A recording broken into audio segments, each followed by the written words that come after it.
Hello and welcome to another episode of Take 10. Today I'm joined by Julia Pilant, one of the horn players in the Met, and before that she was also in the Syracuse Symphony and freelanced around New York and teaches a lot and everything. So thank you very much for taking the time to be with us today. Thank you for having me. Happy to be here. So let's just start off. What inspired you to be a horn player when you were a young girl? That came from my dad, actually, and my older brother. I was always drawn to music, sang in my church junior choir, and loved to dance and took dance lessons, so I was always drawn to anything music related.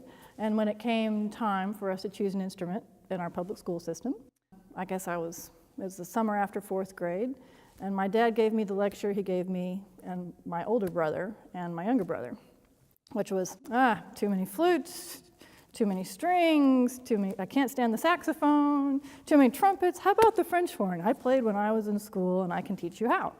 When he was teaching my older brother, my younger brother and I were out in the front yard playing, and we thought, what is this? What's that sound?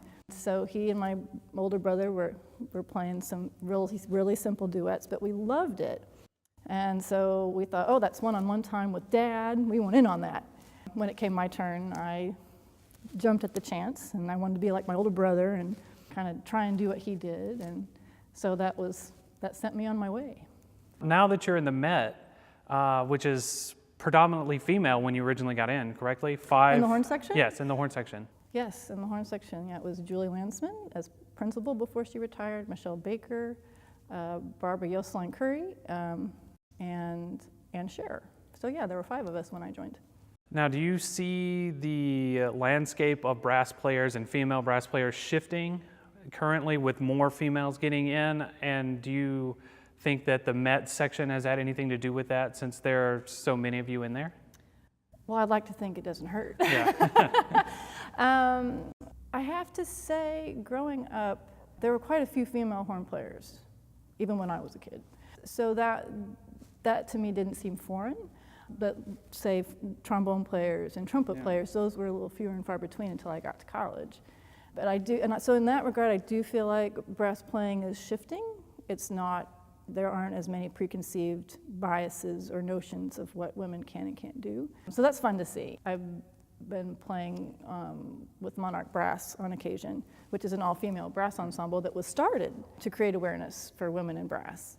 That's been really fun and invigorating, and it's to see different generations of women at different stages in their career has been fascinating and inspiring.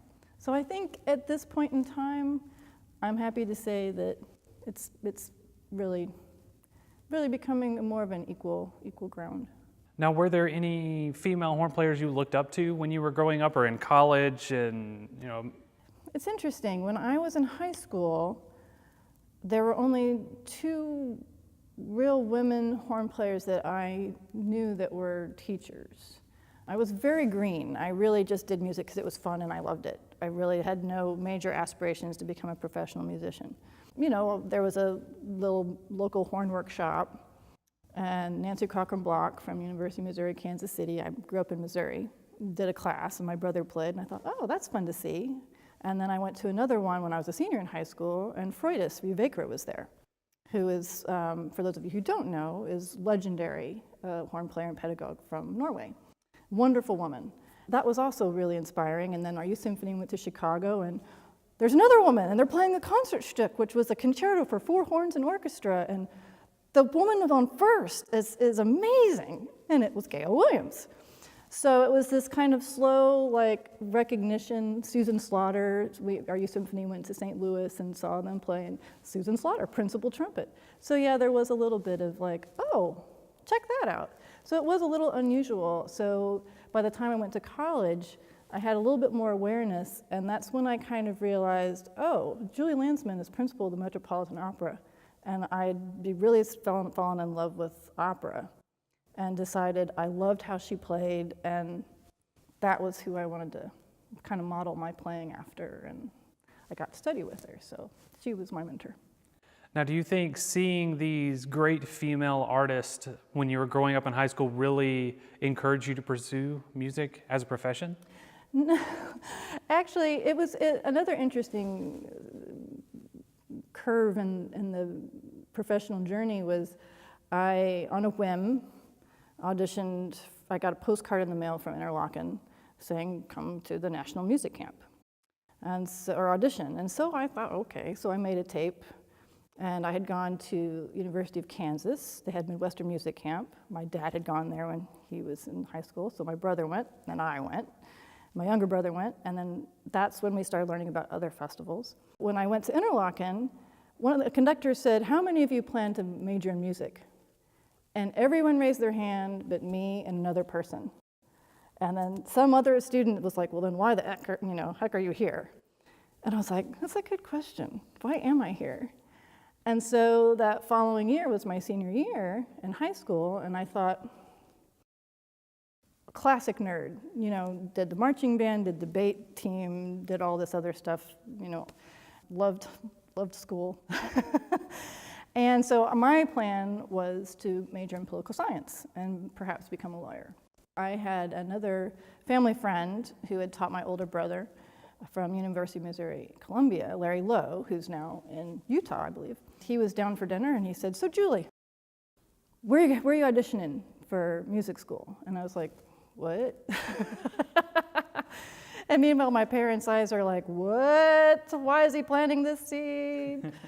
And he says, what do you mean, what? And I said, well, I hadn't really thought about it. And he's like, well, why not? And I said, well, first of all, I don't think I'm good enough. And B, I don't want to live out of a cardboard box. And so then he kind of laid into me in the best way, and my parents, about, you have talent, what do you love?